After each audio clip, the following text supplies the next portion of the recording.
Assalamualaikum warahmatullahi wabarakatuh. Alhamdulillah wa syukrilillah la haula wa la quwata illa billah. Amma ba'du. Anakku sekalian, selamat pagi. Mudah-mudahan kita masih tetap dalam keadaan sehat. Kita harus tetap semangat walaupun masih dalam kondisi COVID-19. Baik, anakku sekalian, di pagi hari ini kita akan membahas tentang sholat Jumat. Materi tentang sholat Jumat ini insya Allah akan menjadi sebuah materi yang menarik buat kita, menarik kita bahas, menarik kita pelajari karena ini adalah bagian dari kewajiban kita. Nah, anakku sekalian, di dalam materi kita hari ini, di dalamnya ada materi tentang definisi pengertian sholat Jumat, tata cara pelaksanaan sholat Jumat, hikmahnya, dalil naklinya. Dan untuk lebih jelasnya, mari kita lihat terlebih dahulu kompetensi dasarnya, yaitu memahami ketentuan sholat Jumat. Adapun tujuannya, itu adalah yang pertama, bisa menjelaskan pengertian sholat Jumat. Yang kedua, bisa menjelaskan hukum dasar sholat Jumat. Yang ketiga, menjelaskan syarat mendirikan sholat Jumat. Yang keempat, menerangkan perbuatan sunnah yang terkait dengan sholat Jumat. Yang kelima, menerangkan beberapa halangan dalam pelaksanaan sholat Jumat. Dan yang keenam adalah melaksanakan sholat Jumat. Itu kompetensi dasar dan tujuannya. Sebelum kita masuk kepada materi pembelajaran kita, mari kita awali dengan sama-sama membaca doa. Bismillahirrahmanirrahim. Raditu billahi rabban wa bil islami dina wa bi Muhammadin nabiyya wa rasulah. Selanjutnya, mari kita lihat tayangan berikut ini. 10 kesalahan dalam salat Jumat. Berikut kesalahan-kesalahan salat Jumat yang sering terjadi di masyarakat. 1. Berbicara saat khutbah Jumat. Diwajibkan bagi kita untuk mendengarkan khutbah Jumat dengan penuh hikmah. Tidak diperbolehkan bagi kita untuk bicara saat khutbah sedang berlangsung. Bahkan sekedar berkata diam pada seseorang. Rasulullah sallallahu alaihi wasallam bersabda, "Man takallama yaumal jumu'ati wal imamu yakhtub, fahuwa kamathalil himari yahmilu asfara, walladhi yaqulu lahu ansit, laisa lahu jumu'ah." Yang artinya, siapa yang berbicara di hari Jumat ketika imam sedang khutbah, maka dia seperti keledai yang menggendong barang bawaan. Sementara orang yang mengatakan diam, maka tidak ada Jumatan baginya. Hadis riwayat Ahmad dan dinilai dhaif Syuaib al-Arnaud. 2. Tidak menyimak khutbah Jumat. Saat khatib sedang berkhutbah, seorang makmum tidak boleh menyibukkan diri dari hal-hal yang bisa mengganggu konsentrasinya dari mendengarkan khutbah. Misalnya, malah sibuk bermain handphone atau membaca buletin Jumat ketika khutbah sedang berlangsung. Rasulullah sallallahu alaihi wasallam bersabda, "Man tawadda'a fa ahsana al-wudu'a thumma atal jumu'ata fastama'a wa ansat, ghufira lahu ma bainahu wa bainal jumu'ah wa ziyadatu 3 ayyam, wa man massal hasa faqad lagha." Yang artinya, barang siapa yang berwudu lalu memperbagus wudunya, kemudian dia mendatangi sholat Jumat, dia mendengarkan khutbah dan diam, maka akan diampuni dosa-dosanya antara Jumat ini dengan Jumat yang akan datang ditambah 3 hari. Dan barang siapa yang bermain kerikil, sungguh ia telah berbuat sia-sia. Hadis riwayat Muslim. 3. Jual beli ketika sholat Jumat. Mayoritas ulama berpendapat, jual beli sejak adzan Jumat mulai berkumandang adalah haram.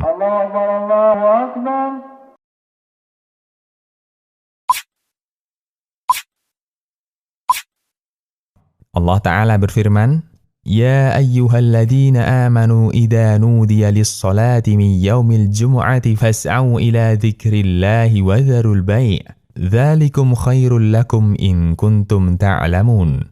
Yang artinya, wahai orang-orang yang beriman, apabila telah diseru untuk melaksanakan sholat pada hari Jumat, maka segeralah kamu mengingat Allah dan tinggalkanlah jual beli. Yang demikian itu lebih baik bagimu jika kamu mengetahui. Quran Surat Al-Jumu'ah ayat 9. Ayat ini dengan jelas melarang jual beli ketika sholat Jumat bagi orang yang diwajibkan sholat Jumat. As-Sa'di dalam tafsirnya mengatakan, maksudnya tinggalkan jual beli ketika mulai adzan dikumandangkan dan hendaknya pergi menuju sholat. Taisir Karimir Rahman. 4. Bekerja pada saat sholat Jumat. Seringkali pekerjaan kita belum selesai ketika adzan Jumat berkumandang. Namun, tidak ada alasan bagi kita untuk tidak bergegas menghadiri sholat Jumat. Allah Ta'ala berfirman, Ya ayyuhalladzina amanu idha nudiya lis-salati min yaumil jumu'ati fas'au ila dzikrillahi wa dzarul bai'. Dzalikum khairul lakum in kuntum ta'lamun. Yang artinya, wahai orang-orang yang beriman, apabila telah diseru untuk melaksanakan sholat pada hari Jumat, maka segeralah kamu mengingat Allah dan tinggalkanlah jual beli. Yang demikian itu lebih baik bagimu jika kamu mengetahui. Quran Surat Al-Jumu'ah ayat 9. 5. Terlambat datang ketika sholat Jumat. Sebagian orang masih melakukan aktivitas ketika adzan Jumat mulai berkumandang.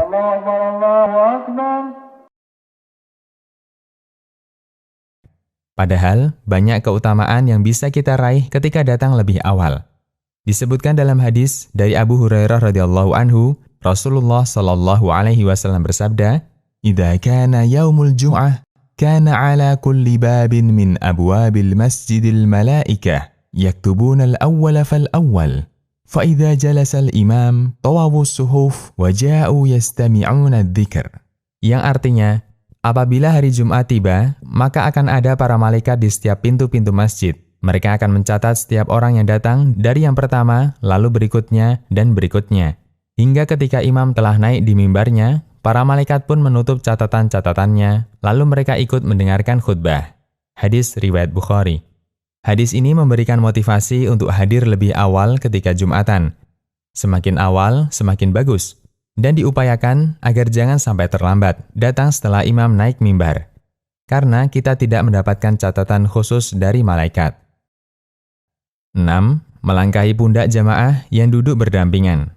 Ketika seseorang terlambat datang Jumatan, dia melihat ada satu tempat di depan yang kosong. Dia langkahi pundak-pundak jamaah lainnya untuk berjalan maju mendapatkan satu tempat yang kosong itu. Tindakan semacam ini sangat dilarang oleh Nabi Shallallahu Alaihi Wasallam. Bahkan beliau menyebutnya sebagai perbuatan yang mengganggu.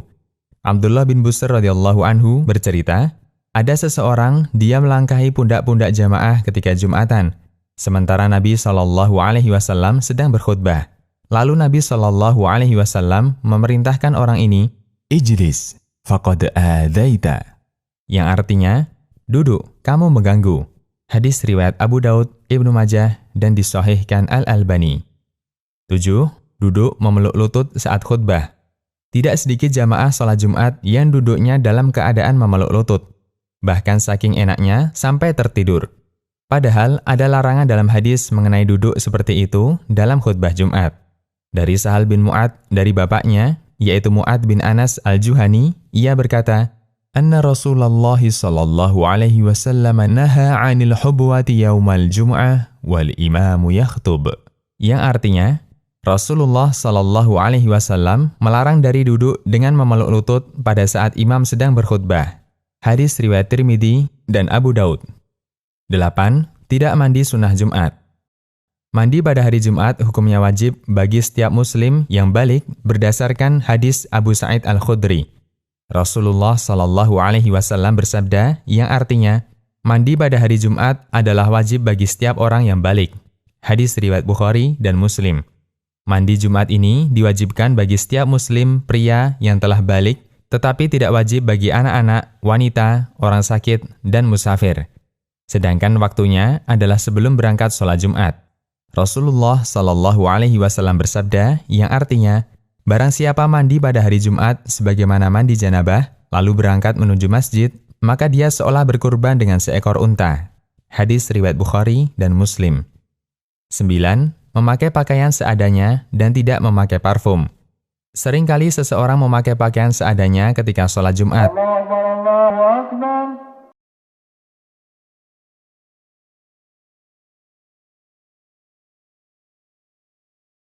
Padahal kita disunahkan untuk memakai pakaian terbaik dan juga memakai wewangian. Nabi Shallallahu Alaihi Wasallam bersabda yang artinya, barang siapa mandi pada hari Jumat dan bersuci semampunya, lalu memakai minyak rambut atau minyak wangi, kemudian berangkat ke masjid dan tidak memisahkan antara dua orang, lalu sholat sesuai yang ditentukan baginya, dan ketika imam memulai khutbah, ia diam dan mendengarkannya, maka akan diampuni dosanya mulai Jumat ini sampai Jumat berikutnya. Hadis riwayat Bukhari dan Muslim. 10. Langsung duduk ketika masuk masjid, tidak sholat dulu sebelum duduk. Banyak jamaah Jumat yang langsung duduk ketika masuk masjid tanpa sholat terlebih dahulu. Padahal kita dianjurkan untuk sholat 2 rakaat agar mendapatkan keutamaan sholat Jumat. Abu Hurairah radhiyallahu anhu menuturkan bahwa Nabi Muhammad SAW bersabda yang artinya, barang siapa mandi kemudian datang untuk sholat Jumat, lalu ia sholat semampunya, dan dia diam mendengarkan khutbah hingga selesai, kemudian sholat bersama imam, maka akan diampuni dosanya mulai Jumat ini sampai Jumat berikutnya ditambah 3 hari. Hadis riwayat Muslim.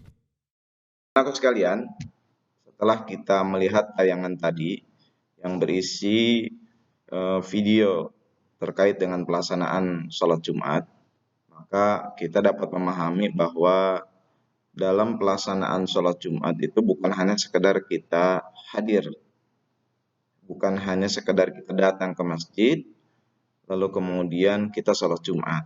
Di dalam sholat Jumat itu ada 2 khutbah, dan 2 khutbah itu adalah sebagai pengganti 2 rakaat sholat. Karena hakikatnya sholat Jumat itu adalah sholat zuhur. Jadi sholat zuhur kan 4. Sama dengan halnya sholat Jumat. Sholat Jumat memang 2 rakaat, tapi yang 2 rakaat lagi itu adalah 2 khutbah. Maka kita wajib mendengarkan khutbah dengan baik. Baik, selanjutnya mari kita coba lihat pengertian sholat Jumat. Sholat Jumat itu adalah sholat 2 rakaat yang dilakukan secara berjamaah pada waktu sholat zuhur di hari Jumat. Diawali dengan 2 khutbah dan hukumnya adalah wajib bagi setiap muslim laki-laki yang mampu melaksanakan. Nah, dari pengertian ini ada beberapa yang bisa digarisbawahi. Yang pertama, bahwa sholat Jumat itu adalah sholat yang dilakukan secara berjamaah. Yang kedua, dilakukan pada waktu sholat zuhur. Dan yang ketiga, yang terpenting adalah dilaksanakan di hari Jumat. Lalu ada 2 khutbah di dalamnya, dan yang terakhir adalah wajib bagi muslim yang laki-laki. Apa dalilnya dan apa hukumnya? Hukum melaksanakan sholat Jumat itu adalah wajib atau fardu bagi laki-laki yang sudah balik atau dewasa, kemudian dia sehat badannya, serta bukan musafir atau bukan seseorang yang sedang melakukan perjalanan jauh. Jika syarat ini dipenuhi, yaitu tadi laki-laki, kemudian balik, sehat secara akal, sehat secara jasmani, dan juga bukan musafir, maka dia wajib sholat Jumat. Dalilnya adalah A'udzubillahi minasyaitonirrajim. Bismillahirrahmanirrahim. Ya ayyuhalladzina amanu idza nudiya lis-salati min yaumil jum'ah fas'au ila dzikrillahi wa dzarul bai' dzalikum khairul lakum in kuntum ta'lamun.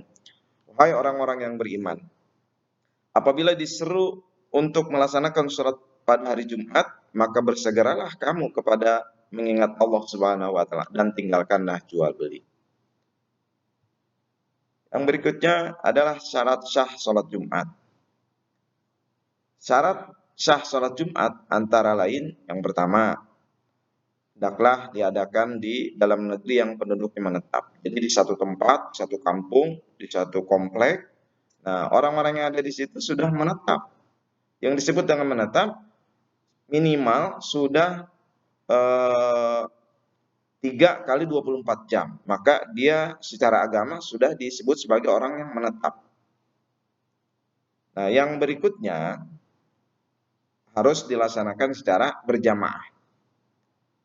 Sholat Jumat yang dilakukan tidak dengan berjamaah, maka tidaklah sah. Yang ketiga, syaratnya sholat Jumat itu harus dilaksanakan di waktu zuhur, serta didahului oleh 2 khutbah. Syarat wajib sholat Jumat itu ada yang pertama, harus dilakukan oleh seorang muslim. Sholat Jumat itu wajib dilakukan oleh orang yang muslim. Lalu yang kedua, harus sudah balik atau dewasa. Wajib sholat Jumat bagi orang yang berakal. Bagi orang yang tidak berakal, seperti orang, mohon maaf, orang gila, nah maka tidak wajib sholat Jumat. Laki-laki wajib sholat Jumat, bagi perempuan tidak wajib. Boleh nggak? Boleh tidak seorang perempuan melaksanakan sholat Jumat? Silahkan, boleh. Tetapi syaratnya aman dari fitnah. Fitnah yang dimaksud adalah tidak menjadi gosip. Nah, kalau misalnya perempuan ikut sholat Jumat hanya digosipkan, ya lebih baik tidak usah. Yang berikutnya, wajib sholat Jumat bagi orang yang sehat, muslim, berakal, balik, laki-laki sehat, maka wajib sholat Jumat. Bagi yang tidak sehat, sakit, nah itu ya boleh digantikan dengan sholat zuhur. Tetap di dalam negeri, artinya bagi orang yang sedang dalam perjalanan jauh, ya minimal 81 km, boleh tidak sholat Jumat. Saya mau sholat Jumat saja, boleh, silahkan. Yang berikutnya, bagaimana cara melaksanakan sholat Jumat? Kita lihat di sini bahwa sholat Jumat itu harus dilaksanakan di satu masjid, ya, atau kalau misalnya masjidnya sedang ada perbaikan di lapangan atau di tempat yang disepakati untuk pelaksanaan sholat Jumat. Jadi anakku sekalian, kalau kamu sudah mendengar waktu adzan di hari Jumat, di waktu zuhur, maka kita harus segera pergi berangkat ke masjid, jangan ditunda. Makin cepat kamu dah hadir di masjid, maka pahalanya makin besar. Lalu kemudian sholat Jumat itu diawali dengan adzan. Nah, adzan sholat Jumat ini ada yang dilaksanakan dengan 2 kali adzan, ada yang dilaksanakan dengan 1 kali adzan. Boleh-boleh saja, dipersilahkan. Kemudian sholat Jumat itu bagi orang yang sudah hadir di masjid, nah kemudian sholat Jumat itu dimulai dengan adzan dan dilanjutkan dengan khutbah, 2 khutbah. Maka si jamaah wajib mendengarkan 2 khutbah tersebut. Lalu bagaimana yang tidur? Nah, bagaimana dengan orang yang tidur ketika dalam pelaksanaan sholat Jumat? Orang yang sudah sangat ngantuk dalam pelaksanaan sholat Jumat itu tidak membatalkan sholat. Nah, yang penting ketika dia hadir di masjid, dia menghadiri, dia mendengarkan di awal Jumat khutbah, karena khutbah itu ada rukunnya. Ada rukun khutbah. Ada 5 rukun khutbah. Nanti di belakang slide ini kita akan lihat rukun khutbahnya. Lalu yang kedua, duduknya duduk yang aliran angin keluar. Nah, duduknya itu dengan bersila, sehingga kita dijauhkan dari buang angin atau kentut. Lalu kemudian setelah khutbah ada muadzin yang mengucapkan iqamah. Dan setelah itu maka para jamaah semuanya melaksanakan sholat Jumat secara berjamaah. Sholat Jumat dilaksanakan dengan 2 rakaat. Kemudian anakku sekalian, tadi ada 5 rukun khutbah yang harus kamu dengarkan. Rukun khutbah ini harus diucapkan dengan bahasa Arab, tidak boleh digantikan dengan bahasa lain. Rukun khutbahnya, yang pertama harus membaca hamdalah, alhamdulillahirabbil alamin. Yang kedua harus membaca sholawat, Allahumma sholli ala sayyidina Muhammad wa ala ali Sayyidina Muhammad. Yang ketiga harus membaca syahadat. Asyhadu an la ilaha illallah wa asyhadu anna Muhammadar Rasulullah. Yang keempat harus minimal membaca 1 ayat Al-Quran. Harus itu, wajib hukumnya di dalam khutbah itu membaca 1 ayat, walaupun 1 ayat Al-Quran harus dibaca. Nah, yang kelima, ini rukun khutbah itu harus berwasiat tentang takwa. Nah, yang terakhir, sebetulnya ada satu tambahan lagi, yaitu wajib hukumnya seorang khatib membaca doa. Membaca doa untuk seluruh kaum muslimin dengan bahasa Arab.